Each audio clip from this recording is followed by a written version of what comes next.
Selamat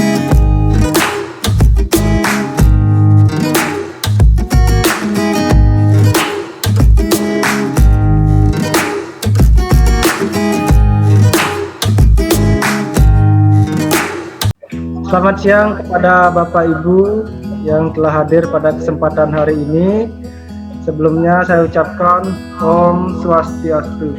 Om Swastiastu. Terima kasih saya ucapkan kepada Bapak Ibu yang telah bersedia hadir pada acara aksi nyata penerapan budaya positif di kelas A tahun pelajaran 2021-2022. Sekarang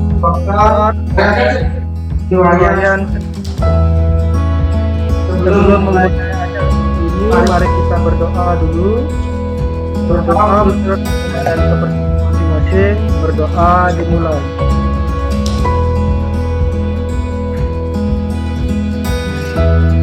Berdoa selesai. Baik, untuk acara selanjutnya saya persilakan kepada Wayan Sriasti SPD selaku pemateri untuk menyampaikan sosialisasi dan materi mengenai aksi nyata penerapan budaya positif. Terima kasih.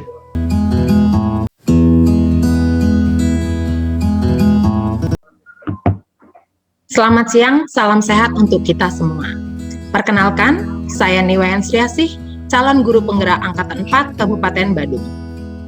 Sebelum saya memulai kegiatan, yang pertama saya ingin ucapkan terima kasih kepada Bapak Kepala Sekolah SD nomor 10 Jimbaran yang telah memberikan izin dalam rangka saya melakukan kegiatan sosialisasi penerapan aksi nyata budaya positif yang telah saya laksanakan di kelas 4A bersama siswa di kelas.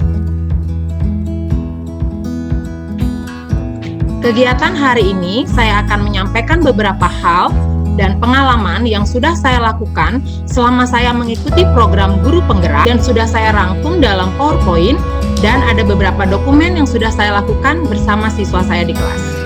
Aksi nyata penerapan budaya positif di kelas 4A tahun pelajaran 2021-2022.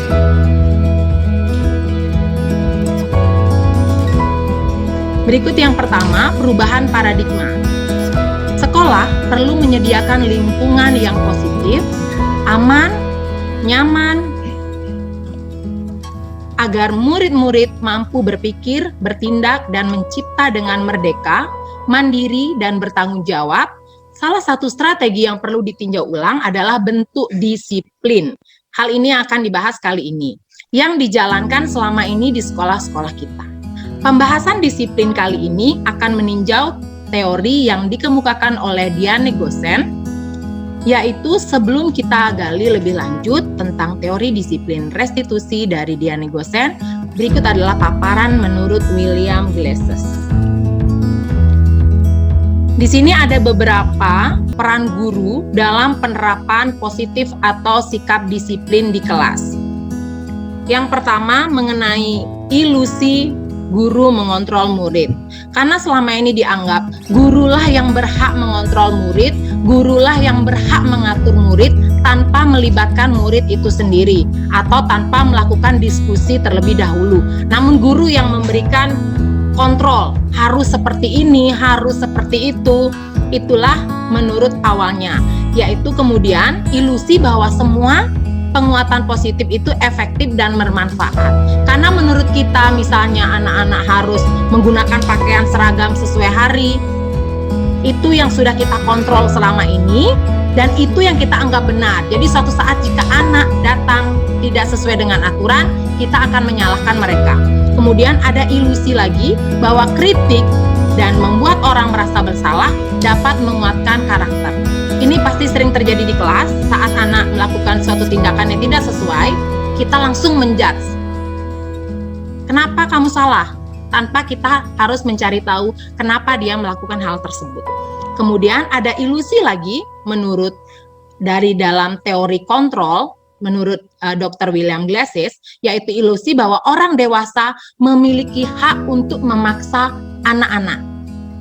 Mungkin kita sebagai guru selama ini kita punya hak untuk mengontrol mereka. Ini adalah teori kontrol menurut Dr. William Glasses. Berikutnya, di sini, sekarang kita akan merubah paradigma. Seseorang bisa berubah dari paradigma stimulus respon kepada pendekatan teori kontrol. Di sini adalah menurut Stephen R. Covey. Di sini mengatakan, bila kita ingin membuat kemajuan perlahan, sedikit-sedikit, ubahlah dulu sikap dan perilaku Anda. Namun, bila kita ingin memperbaiki cara-cara utama kita, maka kita perlu mengubah kerangka acuan kita atau visi dan misi dari dalam diri kita terlebih dahulu. Apa yang ingin kita lakukan terlebih dahulu kita, baru kita yang merubah dunia. Ubahlah bagaimana Anda melihat dunia, bagaimana Anda berpikir tentang manusia, ubahlah paradigma atau pandangan kita sekarang dari beberapa skema berikut. Ini menurut teori dari Stephen R. Covey. Di sini ada teori stimulus respon atau teori kita memberikan sesuatu tindakan, responnya dia seperti apa. Di sini stimulus respon tentang dunia dan teori kontrol. Nanti kita akan membandingkan dua teori berikut ini. Yang pertama, kita ambil salah satunya. Orang lain bisa mengontrol saya. Kemudian, menurut teori kontrol, hanya saya yang bisa mengontrol diri saya. Ini perbedaan dua teori nih, menurut pendapat atau teori dari dua ahli. Kemudian, saya bisa mengontrol orang lain. Itu menurut teori stimulus respon. Tapi menurut teori kontrol, Anda tidak bisa mengontrol orang lain. Ini berbeda. Kemudian, berikutnya, dari dua teori tersebut sama-sama mengontrol diri dan mengontrol orang lain. Ya. Namun di sini ada beberapa hal yang perlu kita ambilkan atau kita asumsikan yang akan kita bisa terapkan di kelas kita dari dua teori kontrol tersebut. Ada teori stimulus respon dan teori kontrol. Yang pertama, konsep disiplin positif dan motivasi. Ada beberapa pertanyaan di sini. Bagaimana cara kita membuat murid disiplin? Apakah dengan kita mengontrol? Apakah dengan kita melakukan stimulus respon? Dia yang mengontrol dirinya atau kita yang berhak untuk mengontrol dirinya? Kemudian, siapakah yang bisa mendisiplinkan murid? Guru atau murid itu sendiri? Sesuai dua teori tersebut. Pertanyaan yang ketiga, apakah guru yang bisa mendisiplinkan murid, atau kepala sekolah, atau orang tua murid, atau murid itu sendiri? Pertanyaan-pertanyaan ini pastilah sering Bapak Ibu hadapi di kelas. Kenapa mereka saat tidak ada saya tidak disiplin, atau ada saya pun tidak disiplin? Itu pun bisa kita pikirkan dari sekarang, atau kita refleksi. Kemudian, ini adalah makna kata disiplin, merujuk dari teori kontrol tersebut. Dalam budaya kita, makna kata disiplin dimaknai menjadi sesuatu yang dilakukan seseorang pada orang lain untuk mendapatkan kepatuhan. Kita cenderung menghubungkan kata disiplin dengan ketidaknyamanan. Sehingga hal-hal yang perlu kita lakukan, yang sebenarnya itu adalah disiplin, tapi tidak nyaman bagi kita. Rasanya kita terpaksa. Ya, karena kita melakukan disiplin itu hanya untuk menunjukkan kepatuhan. Seperti itu makna disiplin dalam budaya kita. Namun menurut Bapak Ki Hajar Dewantara, Bapak Pendidikan, dia menyatakan bahwa di mana ada kemerdekaan, disitulah harus ada disiplin yang kuat. Sungguh pun disiplin atau self-disiplin, yaitu kita sendiri yang wajib, kita sendiri yang mewajibkan kita dengan sekeras-kerasnya. Tetapi itu sama saja, sebab jikalau kita tidak cakap melakukan self-disiplin atau disiplin dalam diri, wajiblah penguasa lain yang mendisiplinkan kita. Dan peraturan demikian itulah harus ada di dalam suasana yang merdeka. Sehingga dua teori tadi itu perlu ada. Nggak boleh kita disiplin diri saat kita tidak bisa mendisiplinkan kita, orang lainlah yang perlu berperan untuk mendisiplinkan kita. Jadi dua teori itu yang perlu kita gunakan. Jika ada murid, misalnya di kelas, dia sudah disiplin tanpa perlu dikasih tahu. Jadi dia bisa self-disiplin. Tapi ada murid yang perlu gurunya memberikan kontrol, baru dia mau disiplin. Seperti itu. Mana lagi? Pelan-pelan ge. Oke, menurut Ki Hajar Dewantara, pemikiran, konsep, keteladanan, sikap merdeka, di situ Ki Hajar menyatakan bahwa untuk mencapai kemerdekaan atau dalam konteks pendidikan kita saat ini, untuk menciptakan murid yang merdeka, syarat utamanya adalah harus ada disiplin yang kuat. Disiplin yang dimaksud adalah disiplin diri yang memotivasi internal. Berarti motivasi dari dalam murid tersebut. Jika kita tidak memiliki motivasi internal, maka kita memerlukan pihak lain untuk mendisiplinkan kita, atau motivasi eksternal karena berasal dari luar, bukan dari dalam dirinya. Ini adalah motivasi perilaku manusia. Kita melakukan sesuatu pasti ada motivasinya. Yang pertama, untuk menghindari ketidaknyamanan atau hukuman. Baik kita atau murid, dia membawa buku sesuai pelajaran, dia datang tepat waktu, pasti dia memiliki alasan yang sudah dirangkum dalam 3 ini. 1, menghindari ketidaknyamanan atau hukuman. 2, untuk mendapatkan imbalan atau penghargaan dari orang lain. Dia sangat rajin, dia sangat disiplin mengerjakan PR, seperti itu. Yang ketiga, untuk menjadi orang yang mereka inginkan dan menghargai diri sendiri dengan nilai-nilai yang mereka percaya. Ini adalah level tertinggi. Selain kita takut dihukum, yang kedua kita mendapat pujian. Oh, bisa datang pagi, oh bisa bawa PR, nggak pernah dihukum sama bu guru. Yang ketiga, dia ingin menjadi orang yang diinginkan oleh gurunya. Ada murid yang mungkin sampai karena bu guru tuh suka lihat murid yang berdasi, menggunakan pakaian lengkap, rambut dikuncir. Nah, ini dia yang ingin memuaskan orang lain. Bukan dia secara sukarela untuk disiplin. Ini yang di nomor 3. Kalau yang pertama ini dia cuma takut sama hukuman, takut dihukum, berarti kayak yang terpaksa melaksanakan. Kalau yang kedua ini untuk mendapatkan pujian. Berarti kalau untuk mendapatkan pujian, dia tidak akan ikhlas melakukannya. Kalau yang ketiga, dia sudah melaksanakannya karena kesadaran, seperti itu. Oke, baik, saya akan lanjutkan.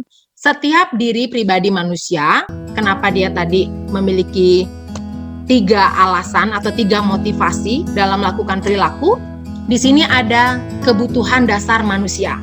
Setiap manusia pasti memiliki kebutuhan ini. Ada 5 kebutuhan dasar manusia, yaitu aktualisasi diri, penunjukan dirinya, butuh penghargaan, butuh kasih sayang, butuh rasa aman, dan butuh kebutuhan fisiologi.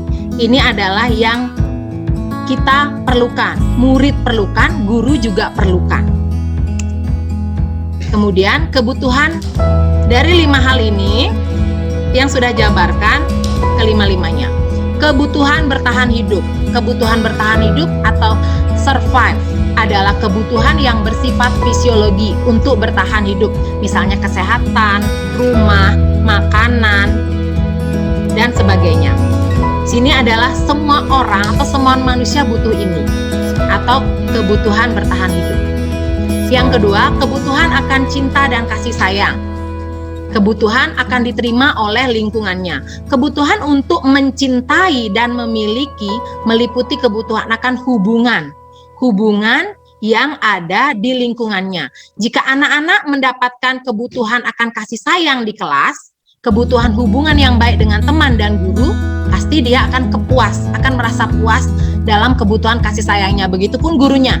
Jika dari muridnya dia mendapat respon yang baik, pasti dia akan mendapatkan kepuasan mengenai kebutuhan cinta dan kasih sayang. Berikutnya, kebutuhan yang ketiga, penguasaan atau pengakuan kemampuan. Saat murid bisa, dia pasti angkat tangan. Saat tidak dikasih maju, dia pasti akan sedih karena dia merasa tidak diakui kalau dia bisa. Nah, seperti inilah hal-hal yang perlu kita perhatikan. Termasuk kita sebagai guru pun kita membutuhkan ini. Ini kebutuhan 5 kebutuhan dasar manusia. Kebutuhan ini berhubungan dengan kekuatan atau kecapaian atau kompeten. Menjadi terampil, diakui prestasinya, didengarkan. Sehingga kita merasa memiliki harga diri. Semua orang pasti, apakah dia mau menunjukkan atau tidak, setiap orang pasti memiliki rasa ingin dibutuhkan dalam pengakuan, dihormati, diakui. Ya, kemudian kebutuhan kebebasan. Kebutuhan bebas akan pilihan. Kebutuhan untuk bebas atau akan kemandirian, otonomi, memiliki pilihan, mampu mengendalikan arah hidup seseorang. Anak-anak dengan kebutuhan kebebasan yang tinggi memiliki pilihan, mereka perlu banyak bergerak, suka mencoba-coba, tidak terlalu terpengaruh. Mungkin ada di kelas Bapak Ibu, dia menggunakan sepatu tidak sesuai dengan aturan. Nanti pada materi ini akan ada materi mengenai restitusi masalah atau penyelesaian masalah. Kemudian yang terakhir, kebutuhan akan kesenangan, untuk merasa senang. Kebutuhan akan kesenangan adalah kebutuhan untuk mencari kesenangan, bermain dan tertawa. Bayangkan hidup tanpa kenikmatan, apapun betapa menyedihkannya. Sehingga Glasser menghubungkan kebutuhan akan kesenangan dengan belajar. Semua hewan dengan tingkat intelijensi tinggi, anjing, lumba-lumba, primata, bermain. Saat mereka bermain, mereka mempelajari keterampilan hidup yang penting. Sehingga manusia juga tidak berbeda dengan hewan yang disampaikan menurut Glasser, bahwa anak-anak, orang dewasa, manusia juga memiliki kebutuhan kesenangan. Sehingga dapat disimpulkan, dalam melakukan kegiatan pembelajaran, ciptakanlah kegiatan pembelajaran yang menyenangkan sehingga dapat memuaskan kebutuhan rasa senang anak. Oke, saya lanjutkan. Berkaitan dengan teori kontrol, di sini adalah 5 posisi kontrol guru. Nih, di sini adalah 5 posisi kontrol guru atau pendidik saat kita sedang menghadapi masalah di kelas. Masalahnya apa saja? Bisa berkaitan dengan pelanggaran keyakinan kelas atau tata tertib yang ada di kelas. Yang pertama, peran guru adalah sebagai penghukum. Mungkin selama ini kita sudah melakukannya. Kemudian sebagai pembuat merasa bersalah, kemudian posisi sebagai teman, sebagai manajer, dan sebagai monitor. Yang pertama, posisi sebagai penghukum, di mana seorang penghukum bisa menggunakan hukuman fisik maupun verbal. Orang-orang yang menjalankan posisi penghukum senantiasa mengatakan bahwa sekolah memerlukan sistem atau alat yang lebih menekan murid lebih dalam lagi. Dia tidak puas untuk menghukum murid. Kalau misalnya murid berantem, langsung lari lapangan. Nah, berarti posisi kita sedang menjadi posisi penghukum. Nah, seperti itu dari 5 posisi kontrol. Seperti ini contoh kata-kata yang digunakan. Patuhi aturan saya, atau awas. Kamu selalu saja salah. Selalu, pasti selalu yang terakhir selesai. Ini berarti secara tidak langsung kita menghukum murid secara verbal maupun fisik. Itu adalah posisi kita. Posisi penghukum. Yang kedua, pembuat orang merasa bersalah. Pada posisi ini, biasanya guru akan bersuara lebih lembut. Pembuat orang merasa bersalah akan menggunakan keheningan yang membuat orang lain merasa tidak nyaman. Jadi saat mungkin ada anak-anak melakukan hal yang tidak sesuai, kita lebih memilih diam sehingga murid sadar akan kesalahannya. Kemudian dengan kata lembut mengatakan seperti ini, "Ibu sangat kecewa sekali dengan kamu. Berapa kali Bapak harus memberitahu kamu ya? Gimana coba kalau orang tua kamu tahu kamu berbuat begini? Nah, saat anak-anak diberikan kata-kata ini, pasti dia akan merasa bersalah. Nah, seperti itulah untuk posisi kontrol pembuat orang merasa bersalah. Sekarang posisi yang ketiga yaitu sebagai teman. Guru di sini memposisikan diri tidak menyakiti murid, namun akan tetap berupa mengontrol murid untuk melakukan persuasi agar dia menyampaikan apa yang dia rasakan. Posisi teman pada guru bisa negatif atau positif. Positif di sini berupa hubungan baik yang terjalin antara guru dan murid. Guru di posisi teman menggunakan hubungan dan humor untuk mempengaruhi seseorang. Mereka akan berkata, "Ayo bantulah demi Bapak ya. Ayo ingat tidak bantuan Bapak selama ini. Ayo ingat tidak bantuan Bapak selama ini." Misalnya nyuruh anak melakukan sesuatu tidak ada yang mau. Langsung kita menggunakan posisi teman. "Ayo ingat tidak bantuan Bapak selama ini. Ya sudah kali ini tidak apa-apa. Nanti Ibu bantu bereskan sendiri." Jadi tidak ada menggunakan kata menghukum, tidak melakukan peran bersalah, tapi dengan posisi teman. Jadi dengan diberikan kata-kata itu dia tergerak untuk melakukan sesuatu yang bisa kita inginkan. Nanti kita mengontrol mereka. Berikutnya posisi yang keempat, posisi monitoring atau pemantau. Monitoring berarti mengawasi. Pada saat kita mengawasi, kita bertanggung jawab atas perilaku orang-orang yang kita awasi. Ini juga posisi guru secara tidak sadar. Juga kita lakukan di kelas. Kalau mereka melakukan sesuatu, kita langsung memberikan pertanyaan. Peraturannya apa ya? Misalnya mereka lagi ribut, kita sudah bikin peraturan di kelas. Mereka ribut, peraturannya apa ya? Atau saat ada yang tidak pakai masker di kelas, kita sampaikan. Kemudian, apa yang telah kamu lakukan? Sanksinya atau konsekuensinya apa ya? Karena kita sudah membuat sanksi sebelumnya. Nanti di halaman berikutnya akan ada contoh kegiatannya sesuai berikut ini. Kemudian yang terakhir yaitu perannya manajer atau mentor, di mana guru, tak kelihatan tulisannya loh, di mana guru berbuat sesuatu bersama dengan murid. Guru mengatur atau mempersilahkan murid mempertanggungjawabkan perilakunya, mendukung murid agar dapat menemukan solusi atas permasalahannya sendiri. Seorang manajer telah memiliki keterampilan di posisi teman maupun di posisi pemantau. Kita cuma mengatur dan mengawasi saja pada posisi ini, dan posisi ini semuanya sudah Bapak Ibu laksanakan di kelas. Contoh kata-kata jika kita menggunakan posisi manajer. Apa yang kita yakini? Kembali ke keyakinan kelas. Nanti ada keyakinan kelas. Apakah kamu meyakini? Jika kamu meyakininya, apakah kamu bersedia memperbaikinya? Jika kamu memperbaiki, hal ini menunjukkan apa tentang dirimu. Apa rencana kamu untuk memperbaiki hal ini? Ini berkaitan posisi kontrol saat menghadapi masalah di kelas. Berikutnya, pembentukan keyakinan kelas.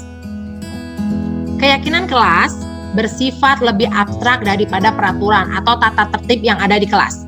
Yang kedua, keyakinan kelas berupa pernyataan-pernyataan universal. 3. Pernyataan keyakinan kelas senantiasa dibuat dalam bentuk positif. 4. Keyakinan kelas hendaknya tidak terlalu banyak sehingga mudah diingat dan dipahami. 5. Keyakinan kelas sebaiknya sesuatu yang dapat diterapkan di lingkungan tersebut. Prosedur pembentukan keyakinan kelas. Mempersilahkan murid-murid di kelas untuk bercurah pendapat tentang peraturan yang perlu disepakati di kelas. 2. Mencatat semua masukan-masukan para murid di papan tulis atau di kertas. 3. Susunlah keyakinan kelas sesuai dengan prosedur. 4. Tinjau kembali daftar curah pendapat yang sudah dicatat. Kemudian kelima, setelah keyakinan kelas selesai dibuat, maka semua warga kelas dipersilahkan untuk menyetujui keyakinan kelas tersebut, sehingga selanjutnya keyakinan kelas bisa dilekatkan di dinding, mudah dilihat dan dapat dilaksanakan di kelas. Berikut adalah kegiatan contoh curah pendapat. Dia menyampaikan bahwa tugas guru apa, tugas murid apa yang kita ambil dari tata tertib sekolah yang akan kita laksanakan di kelas kita. Nih, kemudian jika kita sudah menyusun keyakinan kelas, ada siswa yang melakukan pelanggaran. Ada 2 tindakan guru, yaitu hukuman dan sanksi serta restitusi. Saat kita menghukum, contohnya, apa itu hukuman? Hukuman adalah sesuatu yang menyakitkan yang harus terjadi. 2, tidak nyaman untuk murid, anak, dan untuk jangka waktu panjang. Ini tidak saya sarankan dalam memberikan hukuman pada saat anak melakukan pelanggaran keyakinan kelas. Namun sekarang, agar kita sukses dalam merancang kegiatan pembelajaran agar anak menjadi profil pelajar Pancasila, maka kita harus beralih dari memberikan hukuman menjadi memberikan konsekuensi dalam bentuk disiplin. Misalnya, kalau sanksi disesuaikan dengan hal yang dia langgar. Kalau misalnya dia membuang sampah atau menyoret meja, berikan dia tanggung jawab untuk membersihkan, kemudian berikan dia alasan kenapa dia melakukan, apa dampaknya. Jika dia bersihkan, tanyakan, saat kamu melakukan itu, apakah kamu tidak berpikir itu merugikan kelas kita? Apakah tidak membuat alat-alat di kelas kita menjadi rusak? Itu namanya disebut dengan restitusi permasalahan atau segitiga restitusi. Jadi anak akan sadar, akan mengetahui pilihan yang dia inginkan. Dia pilih mencoret lagi ke depannya, atau dia akan memilih untuk tidak melakukan hal tersebut untuk kedua kalinya, sehingga masalah dapat terpecahkan. Kemudian, hukuman itu bersifat tidak terencana atau tiba-tiba. Saat anak melakukan sesuatu, kita langsung memberikan hukuman. Itu bedanya hukuman dengan restitusi. Kemudian, hukuman bersifat satu arah. Dari pihak guru yang memberikan, murid hanya menerima. Itulah bedanya hukuman dengan restitusi. Sementara disiplin dengan bentuk sanksi atau konsekuensi sudah terencana atau sudah disepakati. Sehingga apa yang dia lakukan sudah ada konsekuensinya, sudah dibuat dan disepakati. Sudah dibahas dan disetujui oleh murid dan guru. Biasanya pembentukan sanksi dan konsekuensi dibentuk oleh pihak guru dan murid sudah mengetahui. Sehingga tidak ada hukuman yang diberikan. Namun dengan bahasa halusnya yaitu konsekuensi atau sanksi. Ini adalah segitiga restitusi. Apa itu segitiga restitusi? Yaitu cara menanamkan disiplin positif pada murid. Restitusi adalah proses menciptakan kondisi bagi murid untuk memperbaiki kesalahan mereka, sehingga mereka bisa kembali pada kelompok mereka dengan karakter yang lebih kuat. Restitusi juga adalah proses kolaborasi yang mengajarkan murid untuk mencari solusi untuk masalah dan membantu murid berpikir tentang orang seperti apa yang mereka inginkan. Di sini menegaskan bahwa setiap ada masalah, guru tidak langsung memberikan hukuman, tapi mengajak murid melakukan diskusi tentang apa yang mereka sudah sepakati, mengapa mereka melanggar, sehingga ke depannya akan menciptakan karakter yang lebih kuat. Kemudian ciri-ciri restitusi. Restitusi bukan untuk menebus kesalahan, namun untuk belajar dari kesalahan. Restitusi bermanfaat untuk memperbaiki hubungan. Restitusi menuntun untuk melihat ke dalam diri. Restitusi menguatkan. Restitusi adalah tawaran, bukan paksaan. Restitusi diri adalah cara yang paling baik. Dan restitusi adalah mengembalikan murid yang berbuat salah pada kelompoknya. Jadi murid yang berbuat salah tidak dipisahkan dari kelompoknya, melainkan diselesaikan masalahnya lalu dikembalikan lagi kepada kelompoknya dengan pribadi yang baru. Berikut adalah contoh kegiatan strategi dalam melakukan segitiga restitusi. Kemudian langkah-langkah dalam melakukan segitiga restitusi, yaitu yang pertama, di sini ada segitiga restitusi yang menyatakan bahwa murid yang mengalami masalah dalam melanggar keyakinan kelas, kita harus tanyakan dulu, menanyakan keyakinan kelasnya. Kemudian menstabilkan identitas kemudian validasi tindakan yang salah. Ketika kita mendapatkan siswa yang melakukan pelanggaran, dalam melakukan restitusi kita tanyakan dulu, apakah kamu melanggar atau tidak keyakinan kelas yang sudah kita buat? Keyakinan kelas apa yang telah kita sepakati? Kamu ingin menjadi orang yang seperti apa? Berikut adalah pertanyaan-pertanyaannya. Adakah cara yang lebih efektif untuk mendapatkan apa yang kamu butuhkan? Karena dia seperti ini, Bu, karena begini, Bu. Jadi kita harus dengarkan dulu alasan dia, kemudian kita cari.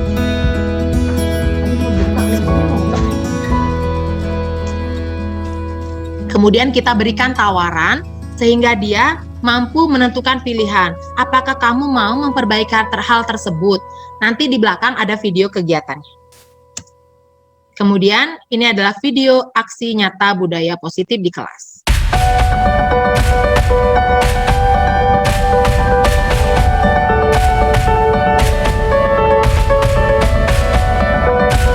Selamat pagi anak-anak. Selamat guru. Bagaimana kabar kalian hari ini? Baik. Baik. Semua sehat ya? Sehat. Guru akan menyampaikan beberapa hal berkaitan dengan budaya positif sekolah. Budaya positif yang akan kita laksanakan di kelas 4A. Sebelum memulai kegiatan, kita akan berdoa terlebih dahulu. Siapa yang mau pimpin berdoa? Manis, silakan pimpin berdoa, Manis. Baik, Bu Guru. Berdoa dimulai. Berdoa selesai. Ya, baik. Terima kasih anak-anak sudah berdoa. Sekarang Bu Guru mau tanya sama kalian. Mengapa anak-anak perlu berdoa? Ada yang bisa jawab?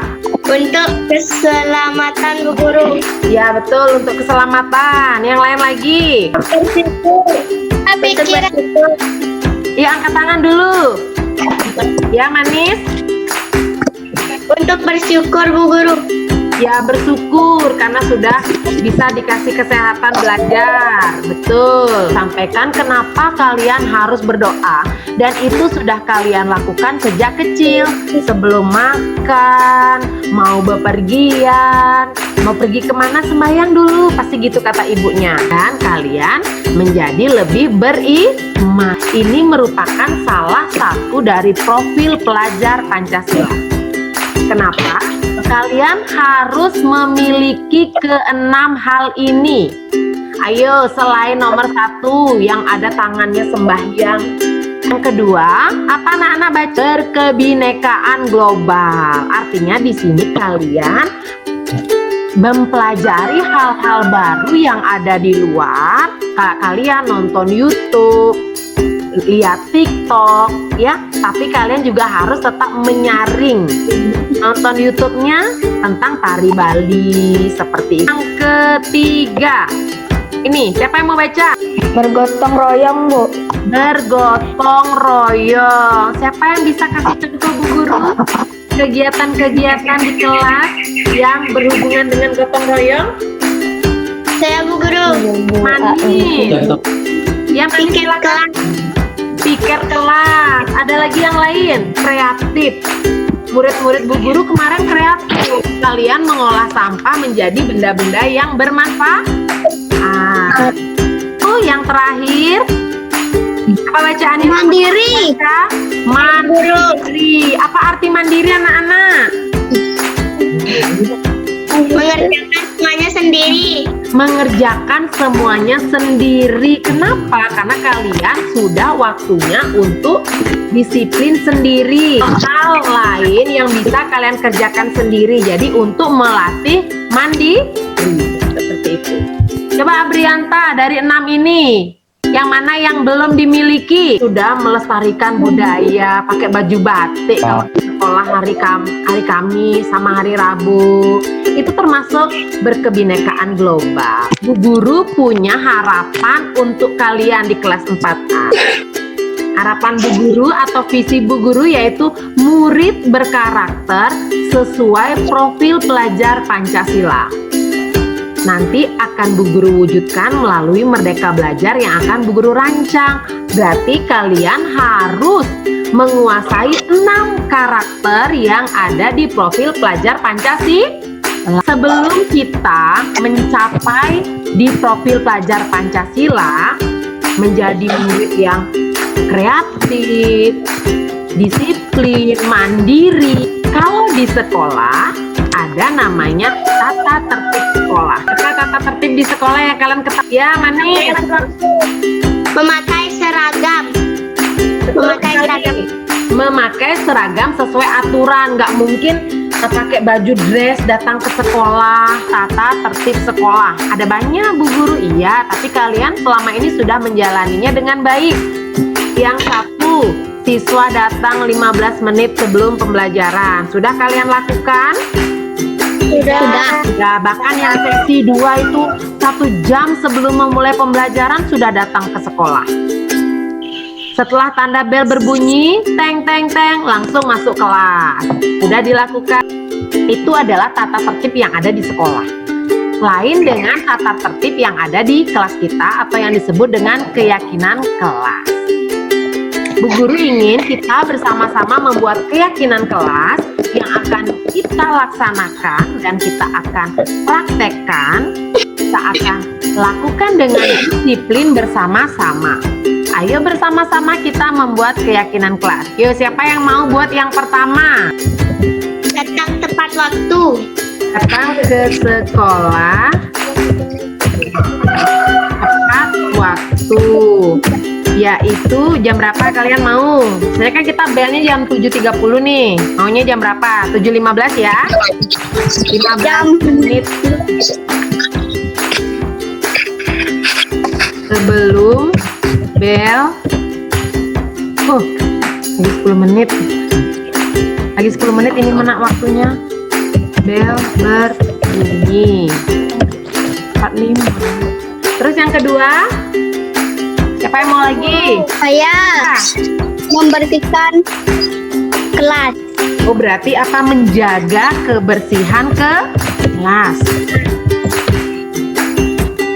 Terus, ini adalah kesepakatan kelas atau keyakinan kelas yang sudah kalian lakukan. Sekarang Bu Guru mau tanya di poin 1. Datang ke sekolah tepat waktu itu untuk melatih apa, anak-anak? Disiplin.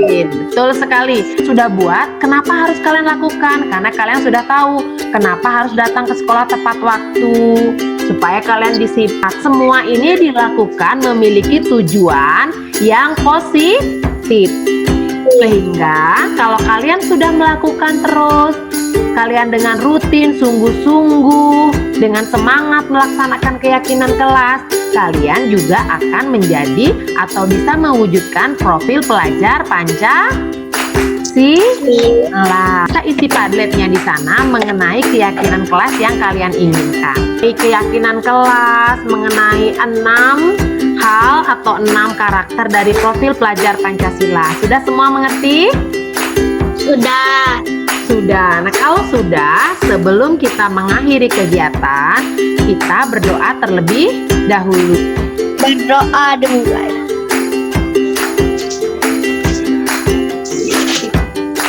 Berdoa selesai. Terima kasih anak-anak sudah mengikuti kegiatan hari ini yang membahas tentang budaya positif sekolah.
Baiklah Bapak Ibu, itulah tadi pemaparan mengenai penerapan aksi nyata budaya positif yang saya lakukan di kelas 4A.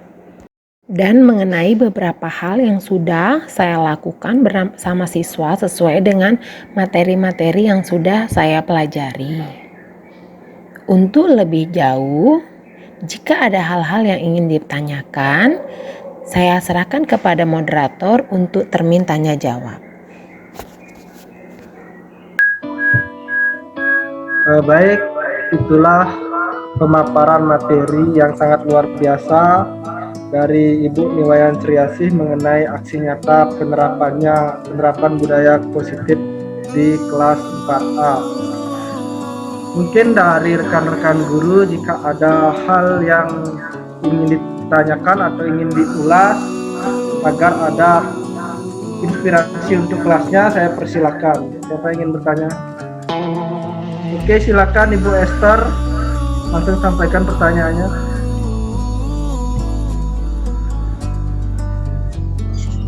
Baik, perkenalkan, nama saya Esther.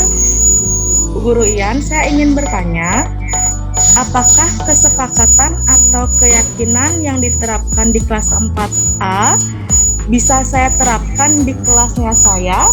Apakah sama dengan keyakinan di kelasnya Ibu? Sekian pertanyaan dari saya, terima kasih.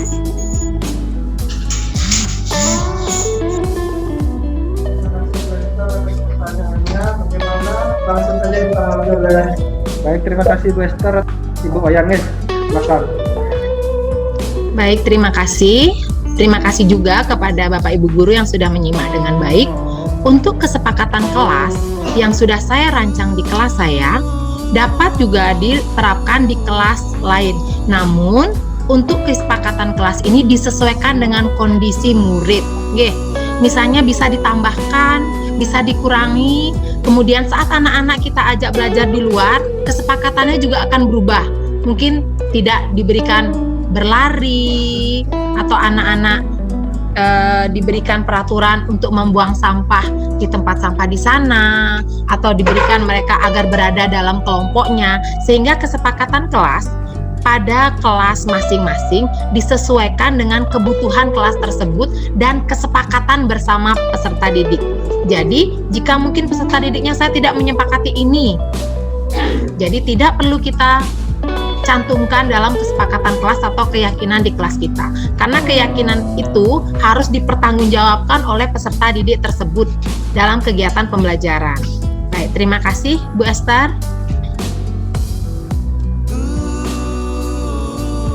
Baik, itulah penyampaian dari Ibu Wayan menanggapi pertanyaan dari Ibu Esther.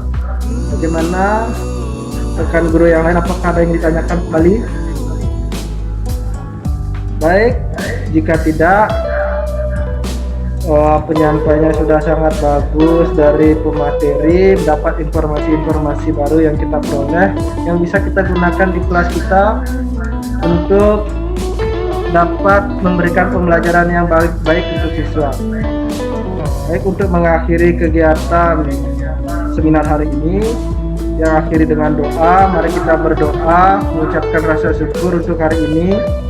Berdoa dimulai. Berdoa selesai. Yang aturkan para mesanti. Om Santi Santi Santi. Santi, Santi, Santi. Silakan Bapak Ibu, bisa sudah lihat dari Zoom Niki.